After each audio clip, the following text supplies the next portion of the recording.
मु प्रभु वाक्य आउ गोटे नूतन प्रसंग अल्प समय रखा चाहे। आज जो प्रसंगटी आपण मध्य मु रखा चाहे से ही प्रसंगर शीर्षक है प्रभु यीशु ख्रीष्ट को जीवित परमेश्वर बोली कहीं कह जाए। प्रभु यीशु ख्रीष्ट को जीवित ईश्वर बा जीवित प्रभु बोली आम्भे माने कहीं कहू। मु बाइबल रु 5टी प्रमाण रखा चाहे। 5टी विषय आपण मध्य मु रखा चाहे जो द्वारा आमे आहुरी आमर प्रभु को भल भाव जानी परिबा एवं आहुरी आमे तांको पछरे चालू चालू आमे तांकर गौरव प्रशंसा करि परिबा। आसंतु प्रथम विषय आमे बाइबल रु देखिबा जे प्रभु यीशु ख्रीष्ट को जीवित परमेश्वर बोली कहीं कह जाए। आपण माने मो सहित प्रेरित पुस्तक 17 अध्याय को आसीबे।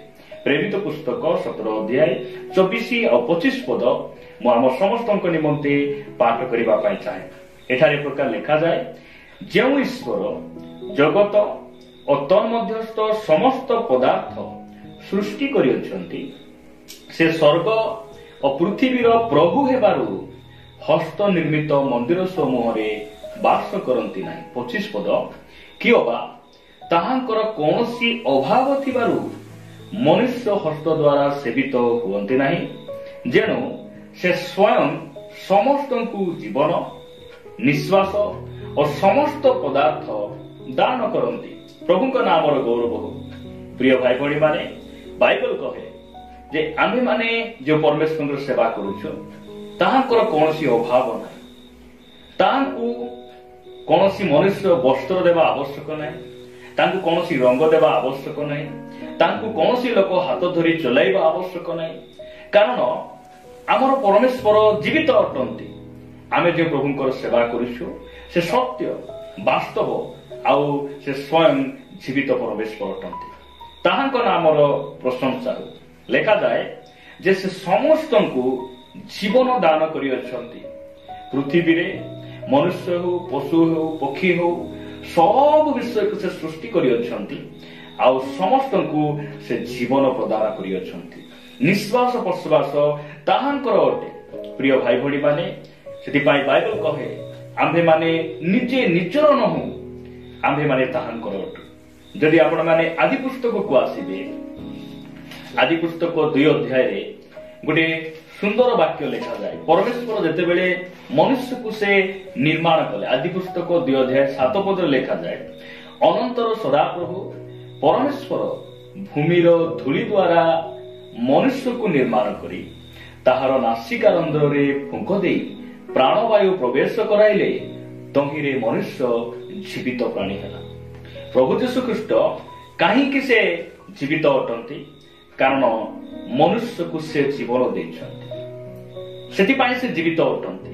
समस्त प्राणी को से जीवन प्रदानकारी परमेश्वर अटंती सेतिपाई से जीवित अटंती। आपण मानक मन मध्य गोटे प्रश्न आसी पारे जे पुरातन नियम रे जे यीशु ख्रीष्ट थिले कि यीशु तो पुरातन नियम रे नथिले से समय पिता थिले आउ से सृष्टि कले ए प्रकार मन मध्य आपण मानक प्रश्न आसी पारे। प्रिय भाई भणी माने बाइबल कहे ताहांको छडा कोनोसी विषय सृष्टि हेइ नाही। जदि आपण माने जोहन लिखित सुसमाचार 1 अध्याय को आसीबे जोहन लिखित सुसमाचार 1 अध्याय तार 3 पद रे लिखा जाए ताहांको द्वारा समस्त सृष्टि हैला। कहा द्वारा यीशु ख्रीष्टଙ୍କ द्वारा ताहांको द्वारा समस्त सृष्ट हैला आउ जे समस्त सृष्ट होई अछि सेति मध्यरु गोटिए सुधा ताहांको बिना सृष्ट होई नै। सेति पई यीशु ख्रीष्ट स्वयं सृष्टिकर्ता अटंती से एति पई से जीवित परमेश्वर अटंती से समस्त को जीवन दैछंती कारण तांको ठारे कोनोसी अभाव नै। मु द्वितीय विषय आपण मान निकटरे मु रखिबा पई चाहे यीशु ख्रीष्ट कहीं से जीवित परमेश्वर अटंती। यीशु को आमे जीवित परमेश्वर बोली आमे कहीं कहू। प्रभु को नाम और प्रशंसा हो। जदि आपण माने जोहन लिखित सुसमाचार 11 अध्याय को आसीबे 11 अध्याय 41 पदरु जदि 44 पद पर्यंत आमे पढू लिखा जाए आउ यीशु ऊर्ध्व दृष्टि करी कहिले पिता तुम्ही मोहर प्रार्थना सुनिलो बोली मु तुमको धन्यवाद देउछि। तुम्हे जे सर्वदा मोहर प्रार्थना सुनि थाओ एहा मु जानिथिली किंतु जेउ लोक समूह चतुर्दिगरे ठिया होई अछंती ତୁମ୍ଭେ ମୋତେ ପ୍ରେରଣ କରିଅଛ ବୋଲି ସେମାନେ ଯେପରି ବିଶ୍ୱାସ କରିବେ ଏଥିପାଇଁ ସେମାନଙ୍କ ହେତୁ ମୁଁ ଏହା କହିଲି। 43 ପଦ, ସେ ଏହା କହି ଉଚ୍ଚ ସ୍ୱରରେ ଡାକିଲେ, ଲାଜର ବାହାରି ଆସ। 44 ପଦ, ମୃତ ଲୋକଟି ବାହାରି ଆସିଲା। ତାଙ୍କ ହାତ ଓ ପାଦ ସମାଧି ବସ୍ତ୍ରରେ ବନ୍ଧା ହୋଇଥିଲା, ପୁଣି ତାଙ୍କ ମୁଖରେ ଖଣ୍ଡେ ଗାମୁଛା ଗୁଡା ହୋଇଥିଲା। ଯୀଶୁ ସେମାନଙ୍କୁ କହିଲେ, ଏହାଙ୍କ ବନ୍ଧନ ପିଟାଇ ଚାଲିବାକୁ ଦିଅ। ପ୍ରଭୁଙ୍କ ନାମର ଗୌରବ ହଉ। ଯୀଶୁ କାହିଁକି ଜୀବିତ ପରମେଶ୍ୱର ଅଟନ୍ତି? କାରଣ ପ୍ରଭୁ ଯୀଶୁ ଖ୍ରୀଷ୍ଟ ଯେଉଁ ସମୟରେ ଏ ଧରାପୃଷ୍ଠରେ ଥିଲେ, ତାହାଙ୍କର 3 ବର୍ଷ 6 ମାସର ସେବା କାର୍ଯ୍ୟରେ 3 ଜଣ ମୃତ ଲୋକମାନଙ୍କୁ ସେ ଉଠେଇଥିଲେ। ସେଥିପାଇଁ ସେ ଜୀବିତ ଅଟନ୍ତି। ମୃତ ଲୋକମାନଙ୍କୁ ଜୀବନ ପ୍ରଦାନକାରୀ ଯୀଶୁ ଖ୍ରୀଷ୍ଟ ଅଟନ୍ତି। ଏହି ସମଗ୍ର ପୃଥିବୀ ପୃଷ୍ଠରେ ଆଜି ଯାଏଁ ଏ ପ୍ରକାର କୌଣସି ପ୍ରଭୁ ନାହାନ୍ତି, ଏ ପ୍ରକାର କୌଣସି ବ୍ୟକ୍ତି ନାହାନ୍ତି ଯେଉଁମାନେ କି ମୃତ ଲୋକମାନଙ୍କୁ ଜୀବନ ପ୍ରଦାନ କରିଛନ୍ତି, ମୃତ ଲୋକମାନଙ୍କୁ ଉଠେଇଛନ୍ତି। ମୃତ୍ୟୁ ଲୋକମାନଙ୍କୁ ଜୀବନ ପ୍ରଦାନକାରୀ ଏକମାତ୍ର ନାମ ପ୍ରଭୁ ଯୀଶୁ ଖ୍ରୀଷ୍ଟ। ଆଉ ସେ ବ୍ୟକ୍ତି ମୃତମାନଙ୍କୁ ଉଠେଇଥିଲେ। ସେଥିପାଇଁ ଯୀଶୁ ଖ୍ରୀଷ୍ଟ ଜୀବିତ ଅଟନ୍ତି। ସେ ଜୀବିତ ପରମେଶ୍ୱର ଅଟନ୍ତି। ତାହାଙ୍କ ନାମର ଗୌରବ ହଉ। ମୁଁ ଆପଣମାନଙ୍କୁ ତୃତୀୟ ବିଷୟ କହିବା ପାଇଁ ଚାହେଁ। ଆପଣମାନେ ମୋ ସହିତ ମାଥ୍ୟୁ ଲିଖିତ ସୁସମାଚାରକୁ ଆସିବେ।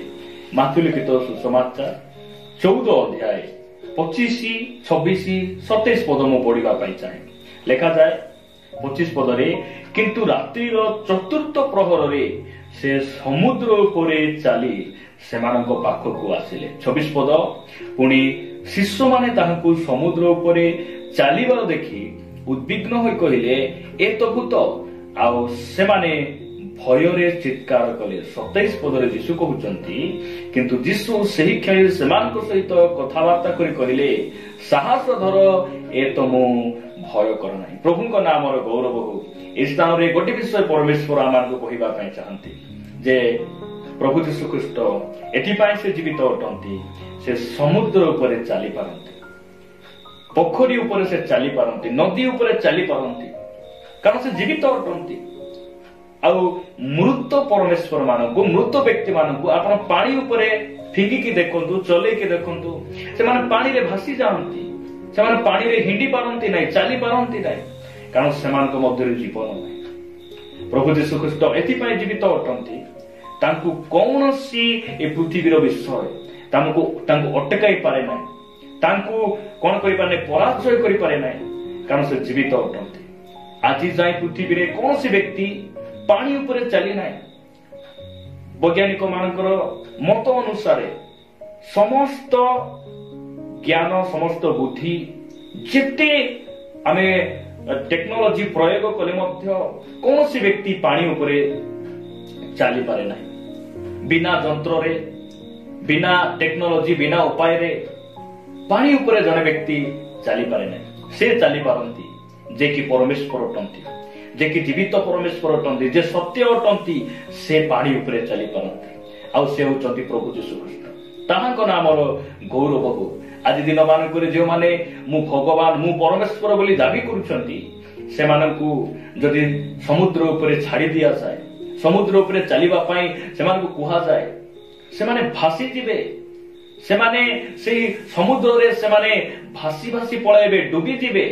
ମାତ୍ର ପ୍ରଭୁ ଯୀଶୁ ଖ୍ରୀଷ୍ଟ ସେ ଯେଉଁ ସମୟରେ ଧରାପୃଷ୍ଠରେ ଥିଲେ, ସେ ପାଣି ଉପରେ ଚାଲି ଚାଲି ଆପଣ ଶିଷ୍ୟମାନଙ୍କ ନିକଟକୁ ଗଲେ।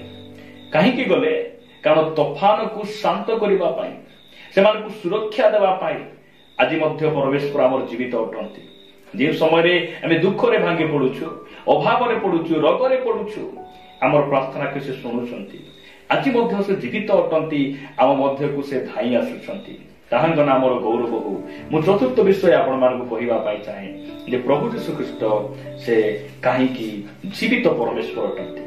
ଯଦି ଆପଣମାନେ ମାଥ୍ୟୁ ଲିଖିତ ସୁସମାଚାର 28 ଅଧ୍ୟାୟକୁ ଆସିବେ, ମାଥ୍ୟୁ ଲିଖିତ ସୁସମାଚାର 28 ଅଧ୍ୟାୟ 5 ଆଉ 6 ପଦରେ ଲେଖାଯାଏ, କିନ୍ତୁ ଦୂତ ସ୍ତ୍ରୀ ଲୋକମାନଙ୍କୁ ଉତ୍ତର ଦେଲେ, ତୁମ୍ଭେମାନେ ଭୟ କର ନାହିଁ, କାରଣ ତୁମ୍ଭେମାନେ ଯେ କ୍ରୁଶରେ ହତ ଯୀଶୁଙ୍କର ଅନ୍ୱେଷଣ କରୁଅଛ, ଏହା ମୁଁ ଜାଣେ।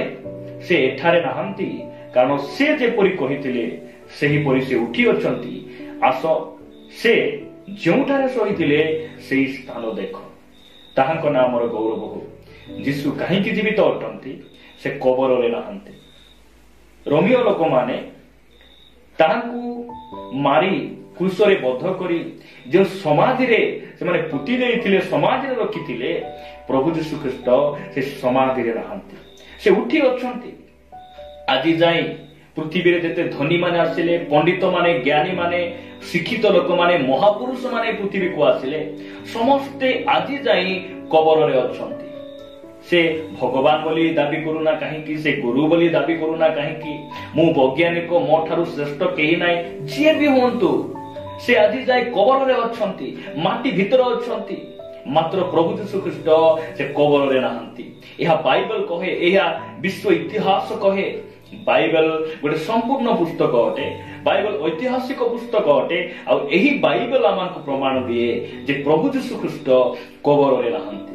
ସେ କବର ଫଟାଇ ସେ ଉଠି ଅଛନ୍ତି, ସେଥିପାଇଁ ସେ ଜୀବିତ ଅଟନ୍ତି, ସେଥିପାଇଁ ସେ ଜୀବିତ ଅଟନ୍ତି।